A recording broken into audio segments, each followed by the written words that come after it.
അലൈക്കും വറഹ്മത്തുള്ളാഹി വബറകാതുഹു. മുഅ്മിനീങ്ങളെ, നാം എല്ലാവരും അള്ളാഹുവിൻ്റെ അടിമകളാണ്. അള്ളാഹുവിൻ്റെ അടിമകൾ എന്നാകുമ്പോൾ നമ്മുടെ എല്ലാ കാര്യങ്ങളും നിയന്ത്രിക്കുന്നത്, അതെല്ലാം ചെയ്യുന്നത് റബ്ബിൻ്റെ തീരുമാനപ്രകാരമാണ്. ഇവിടെ നമുക്ക് സന്തോഷമുണ്ടാവുക, ദുഃഖമുണ്ടാവുക, വിഷമങ്ങളുണ്ടാവുക, മുസീബത്തുകൾ ഉണ്ടാവുക, അതെല്ലാം റബ്ബിൻ്റെ തീരുമാനമാണ്.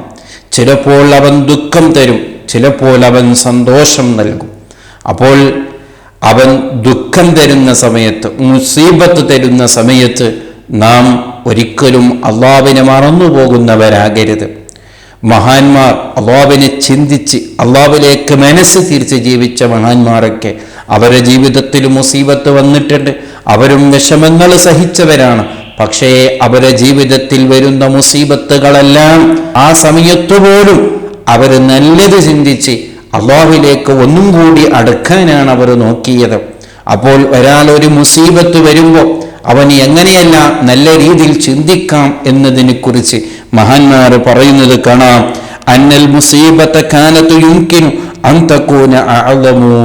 ഒരു മുസീബത്ത് വരുമ്പോഴേക്ക് അവൻ ചിന്തിക്കേണ്ടത്, എത്ര വലിയ മുസീബത്താണെങ്കിലും അതിനേക്കാൾ വലുതൊരു മുസീബത്തുണ്ടാകുമല്ലോ. അപ്പോൾ അവൻ ചിന്തിക്കേണ്ടത്, എനിക്ക് ഇത്രയല്ലോ അള്ളാഹു നൽകിയിട്ടുള്ളത്, ഇതിനേക്കാൾ വലുതൊന്നും എനിക്ക് നൽകിയില്ലല്ലോ എന്ന്. അതും നൽകാനുള്ള അധികാരമുള്ളവനാണല്ലോ റബ്ബ്. അതും എങ്ങനെയും ശിക്ഷിക്കാനും എങ്ങനെയുള്ള മുസീബത്ത്, എങ്ങനെയുള്ള ബേജാറുകൾ തരാനും അധികാരമുള്ള റബ്ബാണ് അല്ലാഹു.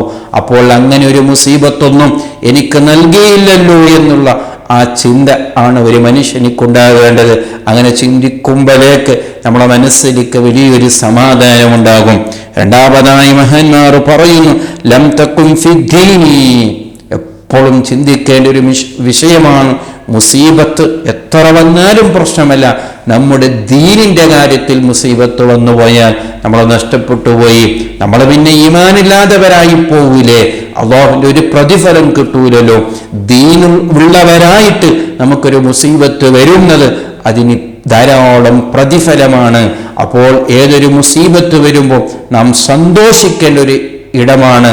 അതേ, ഈ മുസീബത്തൊന്നും എൻ്റെ ദീനിന്റെ കാര്യം വന്നില്ലല്ലോ, ദീനിന്റെ കാര്യത്തിൽ ആയില്ലല്ലോ എന്ന് ചിന്തിക്കണമെന്ന് മഹാന്മാർ പറയുന്നത് കാണാം. വീണ്ടും മഹാന്മാർ പറയുന്നു,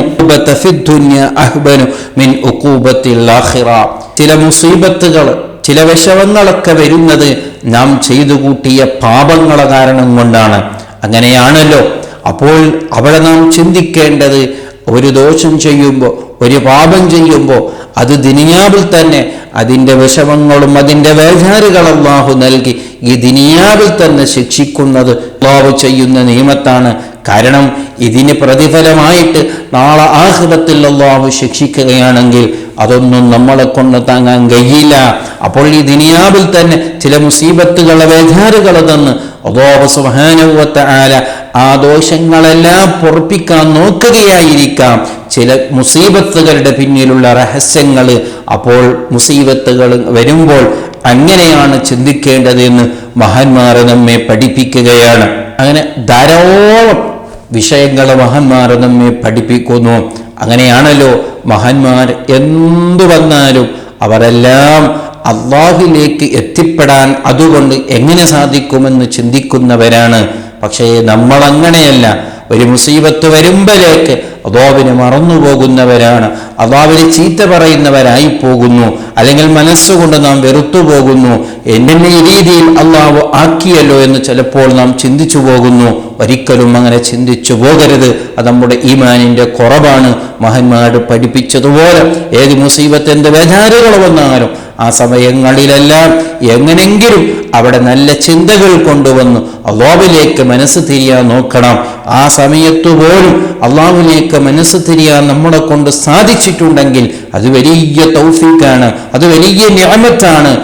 അങ്ങനെ ഒരു അവസ്ഥയിലേക്ക് നാം എത്തിപ്പെടണം. അതാണ് മഹാന്മാരുടെ സ്വഭാവം. അല്ലാഹു സുബ്ഹാനഹു വ തആല അത്തരത്തിലുള്ള നല്ല ചിന്തകൾ തന്ന അല്ലാഹു നമ്മെ അനുഗ്രഹിക്കട്ടെ. അസ്സലാമു അലൈക്കും വറഹ്മത്തുള്ളാഹി വബറകാതുഹു.